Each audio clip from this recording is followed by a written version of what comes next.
오늘 각종 사건, 사고 소식을 전해드리는 포인트 뉴스입니다. 첫 번째 소식입니다. 지난주 로스쿨의 기말 시험 전 특정 학교에서 문제 일부가 사전에 공지된 것으로 파악됐습니다. 곧바로 경위 파악에 착수한 법무부는 재시험을 결정했는데요. 유출 경위 등에 대한 논란이 이어지고 있습니다. 백유빈 기자입니다. 서울의 일부 법학전문대학원 검찰 실무 수업 시간에 활용된 수업 자료입니다. 특정 죄명에 형광펜으로 색칠이 되어 있는데 이 가운데 일부가 지난달 29일 전국 25개 로스쿨에서 치러진 검찰 실무 기말 시험에 등장했습니다. 강의를 맡은 서울중앙지검 안미연 검사가 중요한 내용이라며 강조한 내용이 시험에 출제된 겁니다. 이 사실이 온라인을 통해 알려지면서 학생들은 즉각 반발했습니다.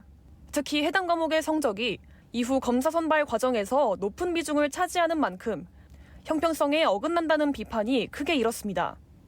곧바로 대응에 나선 법무부는 유출 정황을 확인한 뒤 즉각 재시험을 결정했습니다. 법무부는 전국 로스쿨에 출강하는 검사 교수들은 모든 학교에 균일한 강의를 하기 위해 협의해 강의안을 마련하고 있다며 협의안 범위를 벗어나 강의가 이루어졌고 평가의 공정성에 상당한 영향을 줄 수 있다고 판단했다며 재시험 실시 배경을 설명했습니다.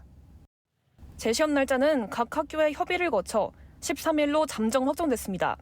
재시험에 미응시할 경우 응시자보다 후순위 점수가 부여됩니다. 다만 재시험이 치러져도 현직 검사가 문제를 유출한 경위를 두고는 논란이 이어질 전망입니다. 연합뉴스TV 백유빈입니다.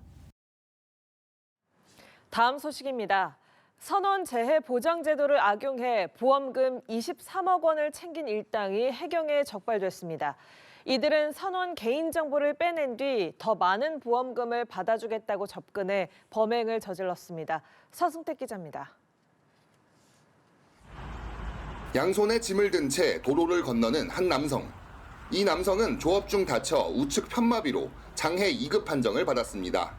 거동조차 힘들다고 주장했지만 멀쩡히 걸어다니는 모습이 해경에 포착됐습니다. 지난 2019년부터 2024년까지 가짜 노무사 행세를 하며 선원들의 장해 등급 진단서 39건을 위조해 23억 원의 보험금을 챙긴 브로커 A씨 등이 해경에 붙잡혔습니다. A씨는 평소 친하게 지낸 수협 직원과 병원 관계자들로부터 재해 선원들의 개인정보를 빼낸 뒤 더 많은 보험금을 받아주겠다며 선원들에게 접근했습니다. A씨는 환자들에게 편마비 증상을 연기하라고 지시했고 사전에 범행을 모의한 병원 원무과장은 이들의 장해 등급을 높여줬습니다. 보상금을 많이 받게 해줄 테니 20-30% 정도의 성공 보수료를 요구하게 됩니다.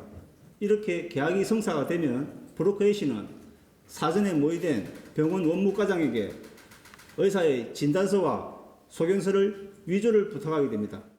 이런 수법으로 타낸 보험금 23억 원 가운데 A씨는 5억 6천만 원을 챙겼습니다. 의사협의체 판정이 완전히 도입되지 않은 선원재해보험의 허점을 악용한 범행으로 국고 약 3억 5천만 원, 지방비 약 2,700만 원의 세금이 손실된 것으로 파악됐습니다. 해경은 A씨를 구속 송치하고 범행에 가담한 병원 원무과 직원과 수협 직원 등 10명을 불구속 송치하는 한편 부정수급 선원들을 상대로 보험금 환수 소송을 진행한다는 계획입니다. 연합뉴스TV 서승택입니다. 마지막 소식입니다. 하늘의 별 따기만큼 어렵다는 수도권 아파트 청약 당첨을 위해 위장 전입과 위장 이혼을 서슴지 않는 일들이 이어지고 있습니다. 올 상반기 250건이 넘는 부정 청약 의심 사례가 적발됐습니다. 곽준영 기자입니다.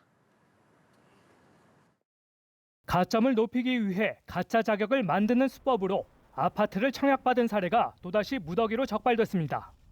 먼저 부모와 단독주택에 함께 살다 인근 창고 건물로 위장 전입을 한 남매 A씨와 B씨. 무주택 세대 구성원 자격이 생긴 두 사람은 경기도 고양 분양단지에서 추첨제로 청약 당첨에 성공했습니다. 이미 집이 있는 남편과 이혼한 후에도 함께 살던 C씨는 무려 32차례 무주택자 자격으로 청약을 시도했습니다. 결과는 서울 분양주택 가점제 당첨으로 이어졌습니다.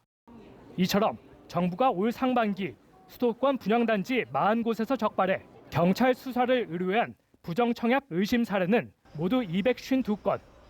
유형별로는 부양가족 점수를 높이거나 해당 지역 거주자 자격 등을 얻기 위한 위장 전입이 대부분이었습니다.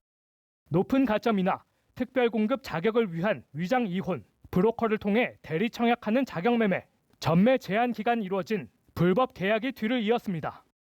부정 청약까지는 아니지만 가점 오류 등으로 기준에 미달한 부적격 당첨 사례도 12건 나왔습니다.